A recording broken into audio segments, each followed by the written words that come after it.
Hello guys, welcome back to our YouTube channel. Remember on this channel, let's bring my trade setup on my trade page. So in this video, I would like to kind of tell you about the kind of days you can decide to trade more. Some might call it over trading, revenge trading, or anything call it, but personally I see it as just trading.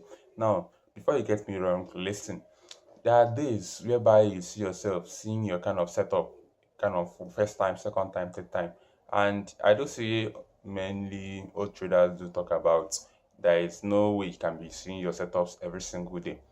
I can tell you that there are times you see your setup on a high time frame, you might go down to a low time frame, you see the same setup, and on a mid time frame you also see the same setup. So on a day like that, I would say that trading, since trading is a game of probability, that you are not certain that a trade will be a winning to you, the outcome of the trade played out. So why not split your risk for a day and split it against across, like taking multiple trades? Or if you take the first trade and win it and risk part of the profit, maybe if you're going for a 1% and the first 1% went for one and so forth, meaning that you're 4% up, and you decide to risk another 1%, that is not over trading for me.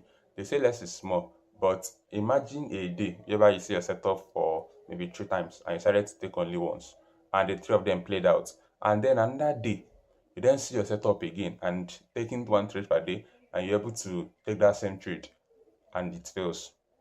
But previous day you saw it 3 times and you missed the three opportunities. So for me, I see it as just trade only when you see your setup. Before you also get me wrong, I would like to make it more clear to you. Now, if you see yourself not being able to find what you call an A plus plus setup, take your time during the weekend like this. You can just try to backtest. Which kind of setup always give me a big win? How do I manage the trade? So personally for me, I see divergence as a trade that always give me a 5 to 6 hour. Like no matter the time frame, you see divergence. Divergence always give me 5 hours, 6 hour. Like that one is sure, like short trade. So anytime I see divergence, just imagine you saw divergence on a high time frame, you go down to a low time frame and you saw that's just a big day. For me, just go bigger risk. Make sure that your first entry is okay. So when trades start playing out, try to refine the entries on a low time frame and take more trades on it. That's with that three trades, you can even make up for another day's loss. And that's just how I see it. So I'll share my Friday history. And on my Friday history, I took the first trade, which was a losing trade. Took the second trade, which was a kind of it's supposed to break even, but I allowed the trade to at least go more before I then break even, but it's later failed. So my third trade became, I think that was also a loss, but the fourth one was a good trade. The fifth one failed, sixth one failed, but the seventh one was also a big win. So just imagine a day like that, and I was able to even come up with up to I think 1 point, a bit almost 2% up. So you can see that. So personally, that Friday experience just taught me something, and I was like, if I decided to do just one trade per day, and that first one was a loss, I won't be able to leverage on the next setup that might be a win. And know that I'm not coming back to revenge the market. I just came back free and neutral. Knowing fully well that if this trade also fails, I'm losing a portion of my account.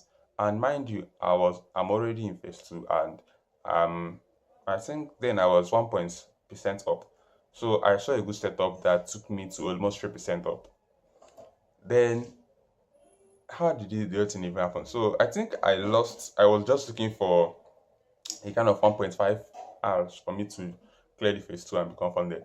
So the first trade, I decided to like break down my risk instead of going for a normal 1% risk. I decided to like go for a lesser so that I can leverage on 1%. So inside that 1%, I can go for three trades inside a 1% risk.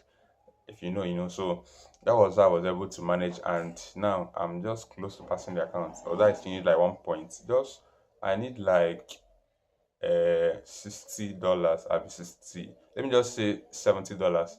I'll be done with this account. So just see it as if you see a setup, leverage on it. And don't try to like if you're risking 1%, don't try to just rush and close once you see profits.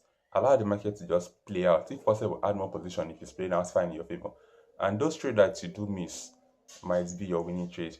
And then those trades that you're afraid to trade can also be your winning trade or your losing trade.